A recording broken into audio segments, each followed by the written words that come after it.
Өнөөдрөөс эхлээд амжилтын 10 нууц гэдэг хичээл гарна. За энэ хичээл бол маш эртний уламжлалтай хичээл. За энэ дээр би юу нэмсэн бэ гэвэл мэдээж бол хичээлийг бол аль болох богинохон цөмийг нь оруулахыг хичээлээ. За ингээ өнөөдрөөс эхлээд хичээлдээ орцгооно. За 10 өдөр 10 удаагийн хичээл гарнаа. За энэ нь бол үнэхээр амжилтанд хүрэх гэж байгаа аливаа хүнд бол амжилт бол ямар ч амжилт байж болно, тийм үү? Эд хөрөнгө материалыг байж болно. Эсвэл сэтгэл зүгээр бас амжилтанд хүрч болно. Эсвэл мэдлэгийн гэх тийм ямар ч амжилтанд хүрэхэд хүнд хэрэгтэй болох 10 нууц гэдэг. За энэ бол бас өөрийн гэсэн дистрата. За өнөөдөр ихний хичээл. За өнөөдөр бид нар юу үзэх вэ гэвэл хамгийн эхнийх нь мэдээж хамгийн ихний хамгийн сүүл хоёрыг бол хамгийн чухал нь байгаа. Тэр бол ойлгомжтой. За өнөөдөр бид нэр шийдмэг зан, тууштай зан гэдэг дээр хамгийн эхлээд үзнэ. За энэ бол нэгдүгээрт орж байгаа. Энэ бол хамгийн хүнийг амжилтанд хүртэлдэг маш чухал хүний зан чанар. За тэгэхээр энийг бол бид нар бол ер нь бол мэднэ, тийм үү? Ямар нэгэн тийм шийдмэг тууштай байдал бидний заавал сайн юм төрөгдөг. Гэхдээ энд бол нэг зүйл байгаа, тийм үү? Зөрүүд зан гэж байгаа, тийм үү? Өөрийнхөө бурууг мэдсээр байгаа зүтгээд байдаг заныг зөрүүд зан гэдэг. Тэр бол биш. Энэ бол тууштай зан гэдэг нь бол хэлсэн ярьсан амандаа үнэнч байх. Ялангуяа манай эртний өвөг дээдсэн монголчууд бол энийг бол нэгдүгээр ирмэлэгдэж хүндэлж байсан. Ерөөсөө лагтны ам алдвал барьж болдгоо, аягны хариу өдөртөө, актны хариу жилдээ гэл, тийм үү? Энэ бол ерөөсөө яг л энийг л илэрхийлж байгаа зүйл гэсэн үг. За энэ дэр бас нэг юм үг байдаг бид нар. Олон санаад оргож босдгоо гэдэг. Тэгэхээр энэ бол яг энийг илэрхийлж байгаа өнөөдөр хичээл. Хэрвээ бид нар ямар нэг юм зүйл дээр туйлбаргүй шийдмэг бус байх юм бол ерөөсөө зүгээр л олон санаад оргож босдгоо гэдэг дээр яг бид нар унана. Тэгэхээр энэ зан чанарыг хөндлөх, хөгжүүлэх хэрэгтэй бид нар. Ялангуяа залуучууд бол энийг бол байнга хөгжүүлж явах хэрэгтэй. Тэгжээж бид нар ам алдахгүй, үг цөөтөө, ам алдсан бол тэрэндээ харамсдаг, тэгээд тэрэн дээр ажилдаг, амандаа хүрэх гэж чармаадаг байх юм бол бид нар амжилтанд хүрэхэд бол нэлээд түрүү хэлсэн төхөн болно гэдэг. За ингээд 3 төрлийн хүмүүс байдаг юм байна. За нэгдүгээрт бол ямар нэгэн амлалт өгдөг. Тэрийгээ бол тэгэл мартчихдаг. Ерөөсөө тийм би амлалт өгчлөө, энийхээ төлөө зүтгэдэ гэж ерөөсөө боддгоо. За ийм төрлийн хүмүүсүүд байдаг байна. Хоёрдугаар болохоор шийдвэр гаргацгаад явдаг. Шийдвэрийн төлөө. Гэхдээ эхний хүнд хэцүү цаад бэрхшээл таарангууд буугаад өгчдөг. Тийм үү? Нилээн явдаг. Энийг бол явдаг. Тэгээ буугаад өгчдөг. За 3 дахь төрлийн хүмүүсүүд нь болохоор зүгээр л явдаг, хийдэг. Тэгээ амлснаа биелүүлдэг. Энийг цааш нь зүтгүүлдэг, амжилтанд хүрдэг хүмүүсүүд. Тэгэхээр мэдээж бид нар бол 3 дахь төрлийн хүмүүст бол хариалагдахыг хүснэ. Иймийн тулд яах ёстой вэ гэвэл өөртөө тууштай зан чанарыг хөгжүүлнэ. За тууштай буюу шийдмэг зан чанарыг хөгжүүлэхэд хамгийн чухал нэг зүйл юм байна энд. Энэ нь бол бид нар амлалтаа биелүүл сурцгаана. За энэ дээр яах вэ гэвэл эхлээд бид нар зүгээр жирийн амлалт хий.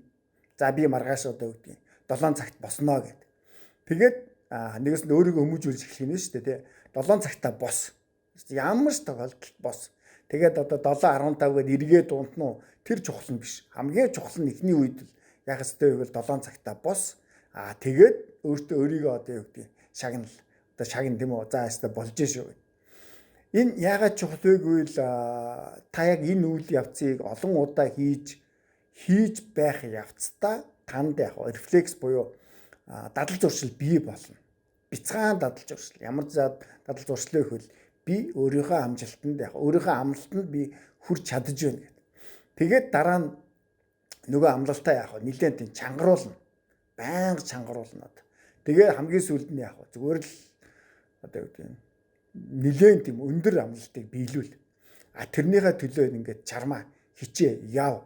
Харин тэр явж байх замдаа бид нар маш их сайхан зан үйлийг бий болгож чадна. Маш их сайхан дадал зуршлуудыг л яг бид нар бий болгож чадна. Энэндээ бид нар яг бол ажлын ивэл дуусал давс хайлуулбал уустал гэх. Яг ингэж бид нар амжилтанд хүрнэ. Тэгэхээр биднэрт тууштай занд ямар зүйл саад болдгийг бол энэ ерөөсөө л эргэлзээ. Түрүү хэлсэндээ олон санаад оргож босдгүй гэж.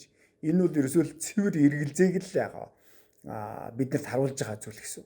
Тэгэхээр хүн хэдий ч нэ эргэлзээ баг бай, төдий ч нэ бид нар амжилтанд хүрэхэд бол нэг дөхөн болно. Тийм учраас бид нар яах ёстой бол эхнээсээ бид нэр энэ тууштай чанар амлалт өгсөн бол амлалтаа биелүүлдэг энэ зан чанарыг бид нэр алхамаар суулгаж энэ дээрээ бид нар маш их сайн хяналт тавьж одоо би яг юун дээр нь явж байна, би одоо яг юуг амлаад юуг чадахгүй байна гэдэг дээр мэдээж эхлээд бол амлалт амлна. Тэгээ бид нар тэндээ хүрч чадахгүй явдал гарна. Энэ бол чухал, энэ бол гол нь биш. Чухал нь юу вэ гэвэл дахиад эхлүүлнэ. Амлалт өгнө, дахиад эхлүүлнэ. Дараа нь дараа тэрийг амлснаа биелүүлж чадахгүй бас тийм сэтгэлээр унах нь бас чухал биш. Чухал нь юу вэ гэвэл дахиад үргэлжлүүлэх хэрэгтэй. Энэ бидний ямар зан чанар суудаг вэ гэвэл ерөөсөө юм бид нар саад бэрхшээл таарна. Мэдээж одоо сэтгэлээр унах тийм үү, сэтгэл одоо таагүй байх за тийм зан чанарыг бид нар тийм мэдрэмжийг бид нар мэдэрнэ. Харин цааш үргэлжлүүлэн явж чаддаг тэр дадал одоо зуршлыг л бид нар суулгах ёстой юм. Тэгээд ч энэ амжилтын 10 амжилтын хамгийн ихэнд энэ зан чанар байгаа юм. Тэгэхээр энэ зан чанар гэдэг нь ийм өндөр хэмжээнд одоо хэмжигдэж хамгийн нэгдүгээр тавьсан зан чанар бол шийдмэг байх. Шийдвэр гаргаж чаддаг байх. Шийдвэр гаргасныхаа төлөө дараа нь тэрийг гүйцэтгэл дээр маш их сайн явдаг байх ёстой. Гүйцэтгэл дээр бид нэр мэдээж одоо юу гэдэг алдаа оноо зөндөө юм хийн. Тэр нь чухал биш. Цаашаа юу чухал вэ гэвэл цаашаа үргэлжлүүлэн явж чаддаг нь л чухал.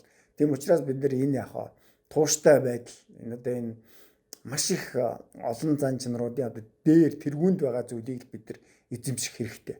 Тэгэхээр энийг бид нэр яаралгүй их хэрэгтэй. 7 хоног ч юм уу, тийм үү? Өөртөө зорилго тавиад нэг өдөр зорилго тавьж болно. Эсвэл 7 хоногоор тавьж болно. Дараа нь 2-7 хоногоор тавьж болно. Сүүлдээ харин бид нэр нэлээд хугацаагаа сунгах хэрэгтэй. Тэгээд бид нар өөрсдөө эхлээд өөрсдийнхээ амлалтанд бид нар хүрч чаддаг болчих юм бол дараа нь та нар бид нар тийм үү бусдад амлалт өгөөд тэрэндээ хүрч чаддаг. Зүгээр л бид нар тэрийг нөгөө автоматар хийгддэг дадал зуршигчл болно гэсэн. Тийм болохоор эхний бидний энэ хамгийн өөртөө хөгжүүлэх чухал зан чанар энэ хөвшил юу гэдэг те энэ дадлагжих энэ дадал зуршил бол бүр зан авир болгож өөртөө суулгах хэрэгтэй. Энэ бол тууштай шийдмэг байх. За энийг манайхан хичээгээрээ. За ингээд дараагийн нууц дээр уулзцаая. За баярлалаа.